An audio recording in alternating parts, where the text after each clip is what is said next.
But she has been doing this work, a class divided. You remember the brown-eyed, blue-eyed exercise. Let me get that correct. That so told us about how we see each other. It's amazing the work that she's been doing in this country. Let me welcome to the show activist Jane Elliott. Thank you. I'm delighted to be here. However, I have to disagree with you on something already. Please. We need the media. We need the media to hear at least some of the truth. Okay. And we need to remember that we wouldn't have Donald Trump as president if they had told the truth.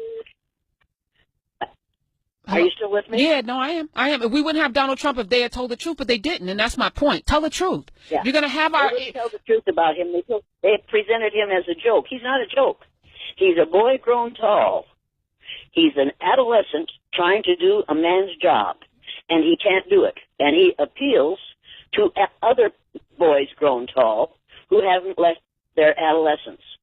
The man is susceptible to flattery, and everybody knows it. And the people who are encouraging him to say the things he says and do the things he does know that he's susceptible to flattery, and as long as they pretend to love him, he will follow them right down the rabbit hole, and that's what's happening right now.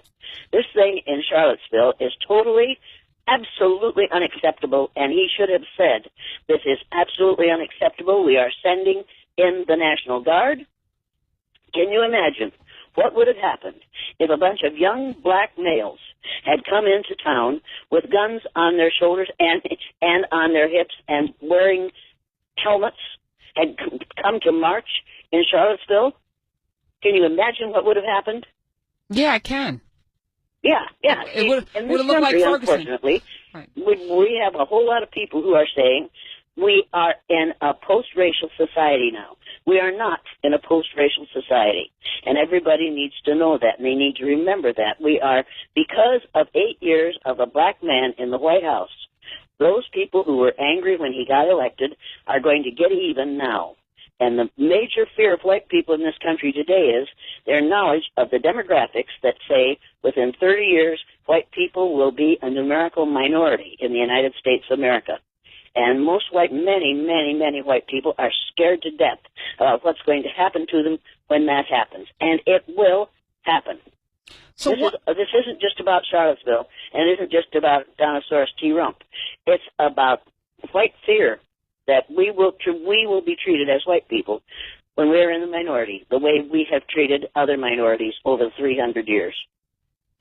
866-801-8255. She said T-Rump. We're talking with Jane Elliott. She is an activist. She is she's the creator of the brown-eyed, blue-eyed exercise that she did with her Lily White class in Iowa, Lily White, Iowa, and it was profound. You can go on YouTube and several other places to see it.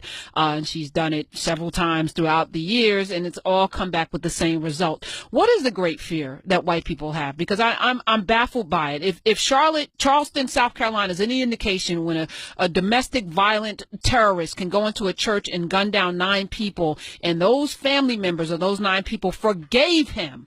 What is the fear that white people have that if they're a numerical minority, that black and brown folk from the global majority, what's the fear that's going to happen?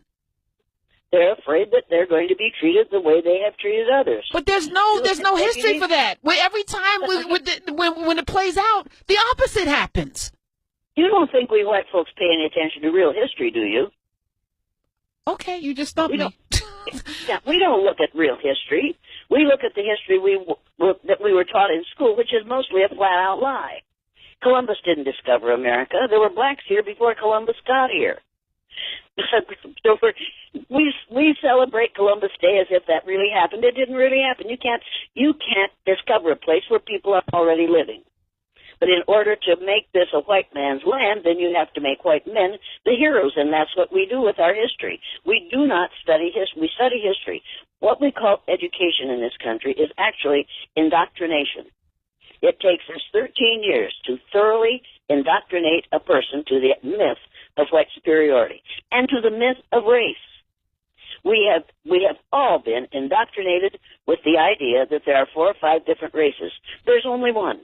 There's only one race, the human race. And when I go on a college campus, I say to the 600 or 700 students, will every person in this room who considers himself or herself a member of the white race, please stand. Most white kids all bounce up and they just grin all over. I say, now, will every person who considers himself or herself a member of the black race, please stand. Brown race, yellow race, red race, and there's no such thing as red race. That is a name we gave to Native Americans because we didn't understand why that they painted their faces red. It's so long and a disgusting story. After I get them all up standing, I say, now, you're all members of those different races, right? Yeah.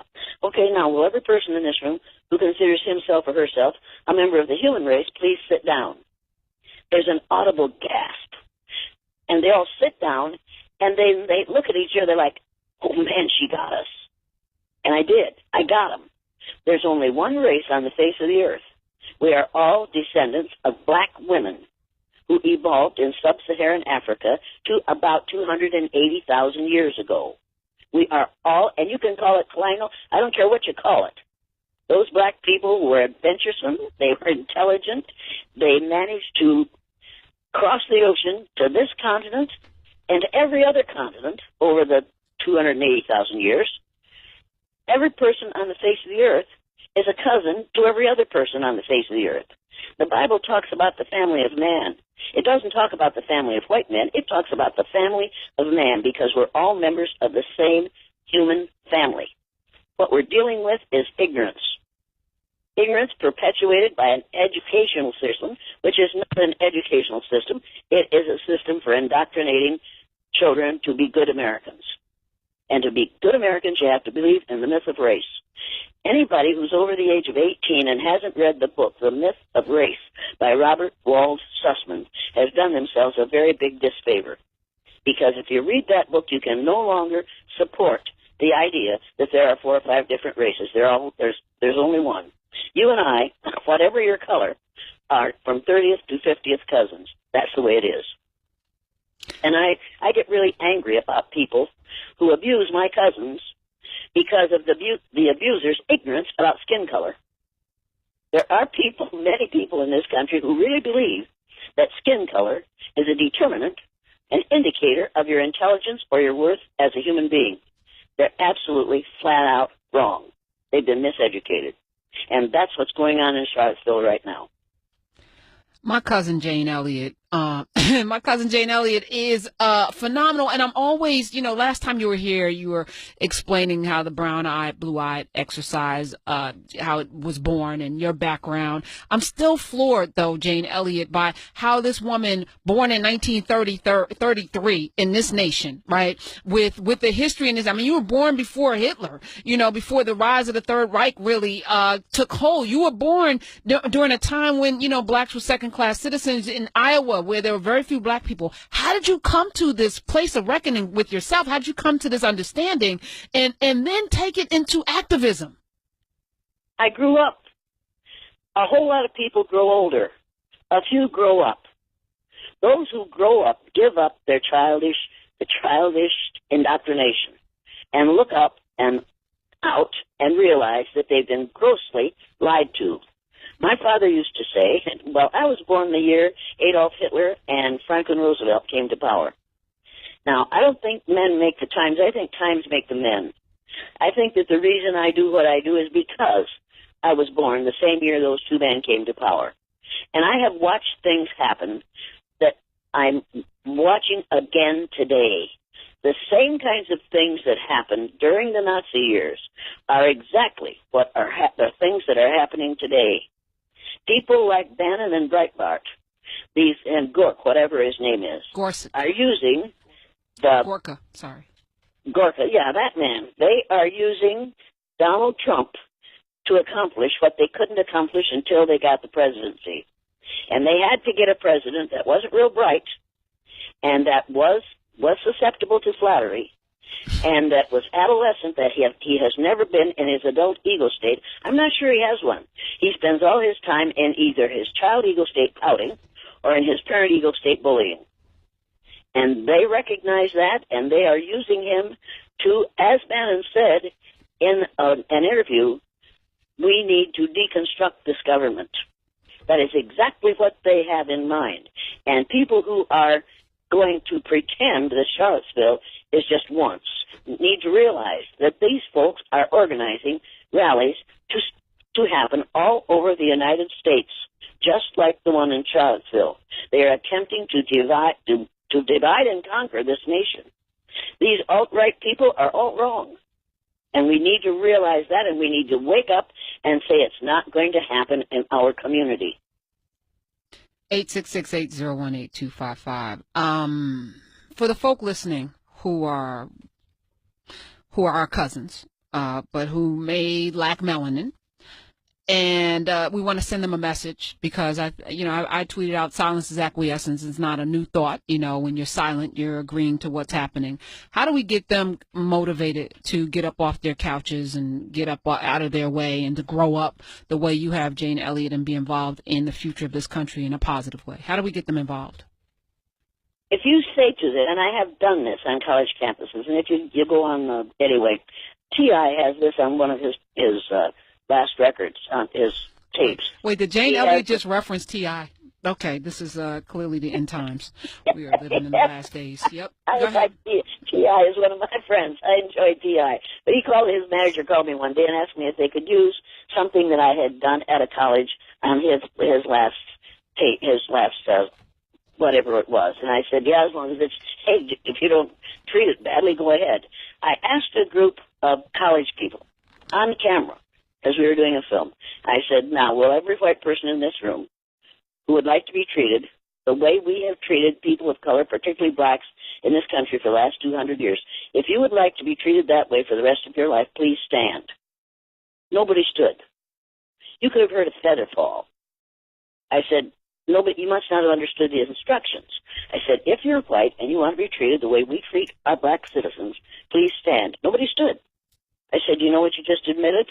You admitted that you know it's happening, you know it's wrong, and you know you don't want it to happen to you. So why? Why are you allowing it to happen to other people and saying and denying that it's happening? I think white people, the vast majority of white people, in fact, and they didn't vote for Donald Trump. He lost by 3 million votes. But the vast majority of white people in this country do not want to perpetuate this ignorance. They don't want to perpetuate this bigotry. They don't want to perpetuate this racism. They know better, but they don't know why.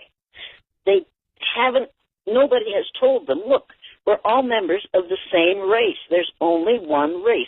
We've got to stop talking about race and start talking about what the problem is, which is ignorance. People will say to me, well, that person doesn't like me because of my skin color. And I say, no. It isn't your skin color. That isn't the problem. That person doesn't like you because that person is ignorant about what causes skin color, where it came from, and what it's good for. And as this climate change happens and we are exposed to more and more sunlight on this earth, white folks are going to wish more and more that they had more and more melanin, because melanin is a chemical in your skin that protects your cells from the damaging rays of the sun. Blacks were here first, and blacks are going to be here last. On that note, we need to know that, and we need to realize that, and we need to accept that, and we need to say, that's where the strength is. That's where the power needs to be. We need to get together and make this a happy family. Now, I have cousins that I don't like, but I don't allow them to abuse my other cousins. Amen. Jane Elliott, thank you so much. My cousin Jane Elliott is the bomb, y'all. She is all of that in a bag of chips, and I'm so grateful that you were born, and I'm grateful that you're still out there doing the work that you're doing, and we appreciate you being a part of our family. Well, thank you very much. I appreciate being a part of your family.